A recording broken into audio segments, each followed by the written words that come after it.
I've sort of gotten blown away by the deep pain and emotion that can accompany plural marriage. Back in season 8 of Sister Wives, a group of anthropologists spent 4 days with the Brown family. The lead anthropologist, Dr. William Jankowiak, had already written a lot about polygamy by the time he was on the show, and he wrote something around that time that makes me think that he knew the Brown family wouldn't last, and he knew that Kody would be at the center of its downfall. Let's take a look at one of Jankowiak's articles.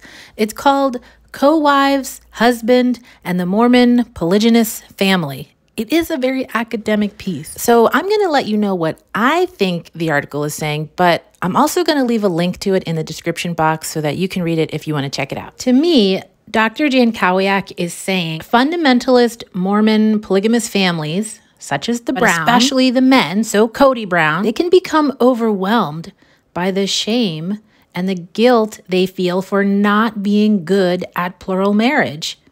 They want to be good at it, but it's hard. And feeling constantly ashamed and constantly guilty for not being good at one of the things that you think is going to lead your whole family to eternal salvation leads some people to get angry, resentful, and even full of rage.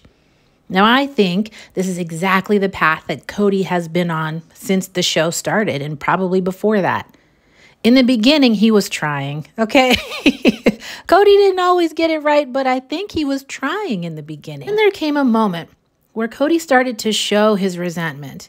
He resented that the wives were expecting more from him than they were expecting from each other. And then COVID happened, and we saw Kody's resentment shift into anger, morph into anger, and his strange focus on respect and disrespect within the family. Interestingly, Jankowiak argues that the root of this problem, what causes these issues of anger and rage within many fundamentalist polygamous families, that, quote, most men prefer forming a close bond with one particular wife, even if they don't want to admit it. Jankowiak goes on to say that fundamentalist Mormons often like to glorify plural marriage. They speak very highly of it as a concept, and they'll even talk down about men who have a favorite wife.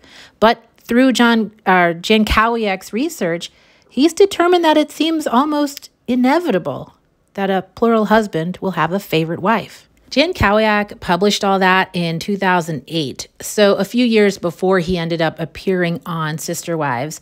But it does seem like his theories from way back then really played out throughout this show.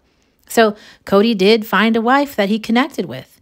He seems to have felt shame and guilt for not being a good plural husband, and then he felt resentful and angry at himself, but also at everyone around him for continuing to expect him to be good at this.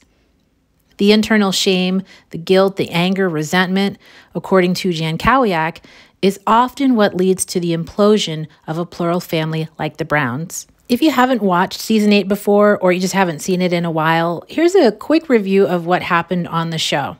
So when the anthropologists were with the Browns, which was season 8, episodes 5 and 6, we learned some of their initial reactions. Number one, they determined that Kody was a showboat. He liked throwing his hair around and having the attention of 4 women. My initial impression of Kody is that he's a showboat. You noticed that as well? Yeah. 2, the kids were all desperate for more attention. Even with one father and 4 mothers, there just were not enough adults available to take care of the emotional needs of all the children. One of the main things that I've noticed here right off the bat is that there's just an enormous amount of children running around looking for attention. Is it wise to have so many children where it stretches your time and your resources to a point where you can't give the attention that each individual child needs? And 3, Kody spent an unfair amount of time with Robin and her kids. I noticed that he has a lot of one-on-one time with Saul. Kody does? Yeah, Kody has a lot of one-on-one time with Saul. But I noticed that he doesn't have as much one-on-one time with the older kids. the teenagers and stuff? Well, I mean, not just the teenagers that are out and about, but like the middle school kids too. On the show, they said that the anthropologists would eventually write some academic piece about their time with the Browns, but of course, that seems to not have happened. I wanted to make sure, though, so I tried, y'all, looking for anything written collectively by these three scholars. And while trying to find a journal article or a book or anything written by them, I didn't find it. I don't think there is anything. But I did find an old article on a website called allaboutthetea.com. Now, I'm not familiar with this website, so I can't really vouch for its credibility, but it argues that the whole setup was false or fake, and that these researchers were never really going to write about the Browns. And that seems to be true, because there is no publication written by the three anthropologists collectively who appeared on the show in any of the years following their supposed time with the family. Nevertheless, individually, they are real academics, and you can look all of them up. They all have publications, but specifically, Dr. William Jankowiak, the lead anthropologist and professor in these episodes, seems to be an actual scholar on polygamy and fundamentalist Mormon culture. In 2012, Jankowiak co-wrote a research project called Can You Love More Than One Person at the Same Time?, in which he and his co-author interviewed about 40 people, I think, in polyamorous relationships. They found that these 40 people all had a very similar experience despite coming from different backgrounds. They all viewed one of their partners as the stable companion and the other as the exciting, more passionate love interest. Typically, their first partner was the stable one and the last partner was the exciting one. The challenge, according to Jankowiak and his co-author, is that if you stay with the exciting partner long enough and you get the chance to develop a meaningful connection to them, then they become a stable partner. Or they at least have the opportunity to become a stable partner. And because they can then fulfill both roles, they often become the favorite, which means there's not really any room left for the first partner. In the case of the Browns, where three of the wives essentially came in at the same time, I know they didn't all get married on the same day or anything, but they all were married before any of the kids were born. I think you could consider them all representative of the first partner. They were the stable relationship that wasn't so much about love, but more about partnership and stability and working towards a collective goal. And then we have Robin, who came in years later. She is, of course, the passionate love interest who had the chance to develop into a stable favorite partner. As Christine pointed out so many times in recent seasons, there's really no way to make plural families and plural marriage work when there's one favorite wife, because every time a non-favorite wife needs anything, the husband could be triggered into that rage and resentment that Jankowiak writes about. One of the tragedies of this, perhaps the biggest tragedy of all, is that Kody's resentment towards his wives seems to have transferred down to his kids. Even back in 2015, when the anthropologists were with the family, they noticed that there were not enough adults to emotionally engage with each of the children, but also that Kody had a hard time connecting with his children, but especially his daughters. I do see that there is a difference between your interactions, the way you interact with the boys and the way you interact with the girls. I see a very easy avenue for any of the guys to connect with Kody, and that is through physical activity. Yeah. That's an easy in for you. And I don't see that easy in for the girls.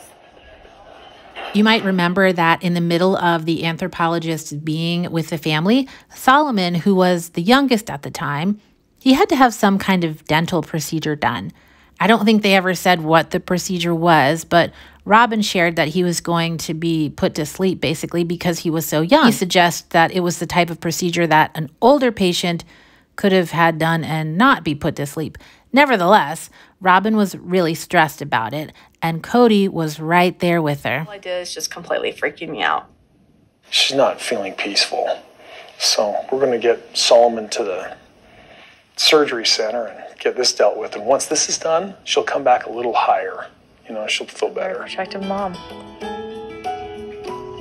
I'm going to be strong, supportive, optimistic. Of course, we need to compare that to how Kody treated Isabel and Christine when Isabel needed to have spinal surgery. A couple of months back, when Christine and Isabel presented that they were ready to go and do this surgery, and they're going to do it during COVID-19, I became extremely frustrated. My big regret is just not having that conversation privately in a safe place with Isabel and figuring out what she needed rather than judging the entire situation with what Christine needed.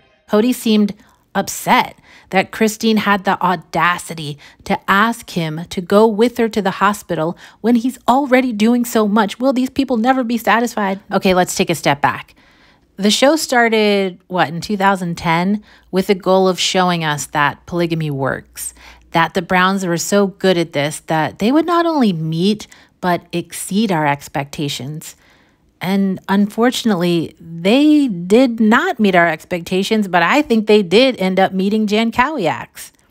Way back in season 8, Dr. Jan Kowiak had already published articles that, in my opinion, could have predicted what we're seeing now. And based on his research, even back then, I think he would have anticipated that Kody would develop shame and guilt around his inability to be a good plural husband, and that shame and guilt would drive him to rage and the implosion of his entire family. Jan Kowiak finished one of his articles by writing, "Love's pull towards dyadic exclusiveness conquers all," which I think is just a fancy way to say love usually pulls us towards one person, even in polygamous relationships, even when there are covenants between multiple partners. Okay. If you've made it this far in the video, thank you. Thank you so much for being here for real. As you might know, I used to post pretty regularly about Sister Wives, but I stopped at the beginning of the school year so that I could go back to school. And then, honestly, life went haywire for me for a minute, but I'm back now, and I'm just catching up now on season 18, and there is a lot of Sister Wives stuff that I hope we get the chance to talk about. But for now, just let me know, what do you think about this idea of Jan Kowiak having appeared on season 8 and the connection between his work and what we've seen play out on the show? I also think it's interesting that Jan Kowiak was a part of the show, but he was not the actual researcher who spent time with the Browns, observing them and taking notes and offering an analysis of them. I wonder why that was. Here, the show had a scholar, someone who makes a living talking about plural families. He was on the show, but they didn't ask him, or he wasn't, I don't know. Actually, I don't know the order of this. Why didn't they have him be the one observing the family? Let me know what you think down in the comments. And also let me know if there are any other Sister Wives issues that you think we should talk about next. In the meantime, thank you again for being here. I will either see you in the comments or in my next video. All right? Take care. Bye.